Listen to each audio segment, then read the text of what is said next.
Is that it? Why not? I'm here on the ground with my nose in it since the whole thing began. I've nurtured every sensation man has been inspired to have. I cared about what he wanted, and I never judged it. Why? Because I never rejected him. In spite of all his imperfections, I'm a fan of man! I'm a humanist. Maybe the last humanist. Who, in their right mind, Kevin, could possibly deny the 20th century was entirely mine? The 20th century was entirely mine.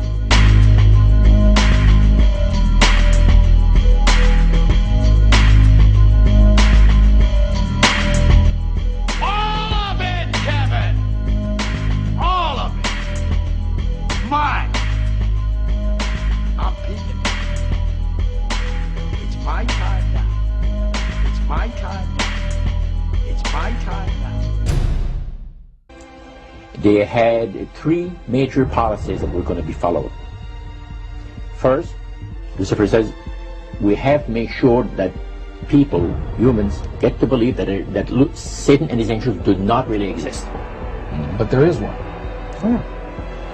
The next thing, the three parts policy that they had adopted there, the second one was to find a way of being able to get total control of people's minds. And that would be done by taking hypnotism out of the realm of the occult and introduce it as a new science for the benefit of mankind. Were, number one, that they did not want Satan did not want the human family to think that he or his angels existed. Right. The second point that you made had to do with taking control of people's minds. That's right. The third point was what? Was to destroy the Bible without burning it. Okay.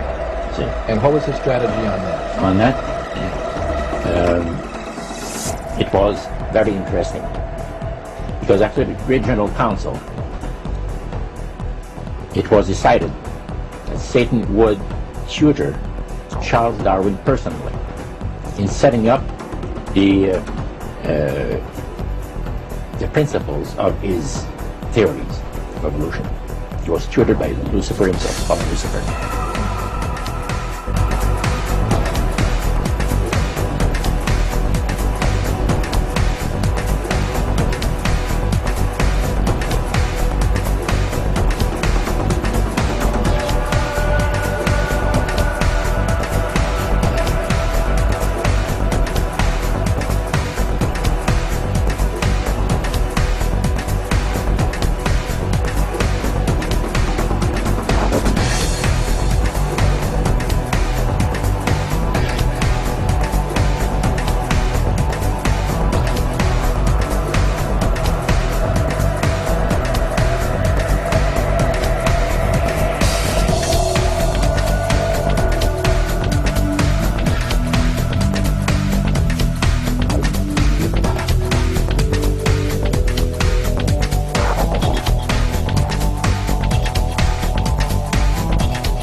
founder of this organization was a woman named Helena Blavatsky.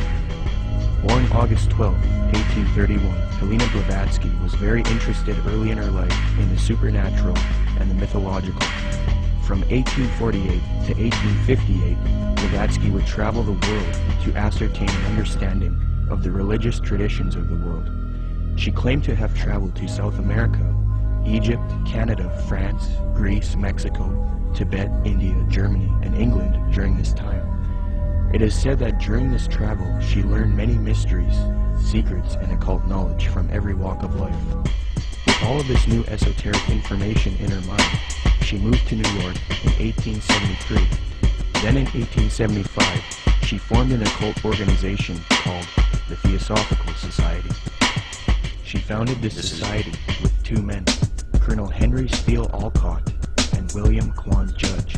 According to Olcott, Theosophy already had thousands of members and branches all over the world by 1885.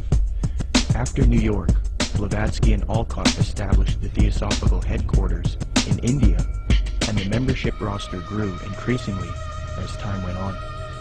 Blavatsky's influence came from her writings.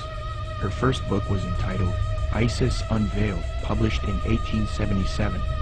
She started a magazine in 1887 called Lucifer Magazine. Her principal work, The Secret Doctrine, was then published in 1888. She then wrote The Key to Theosophy and The Voice of Silence.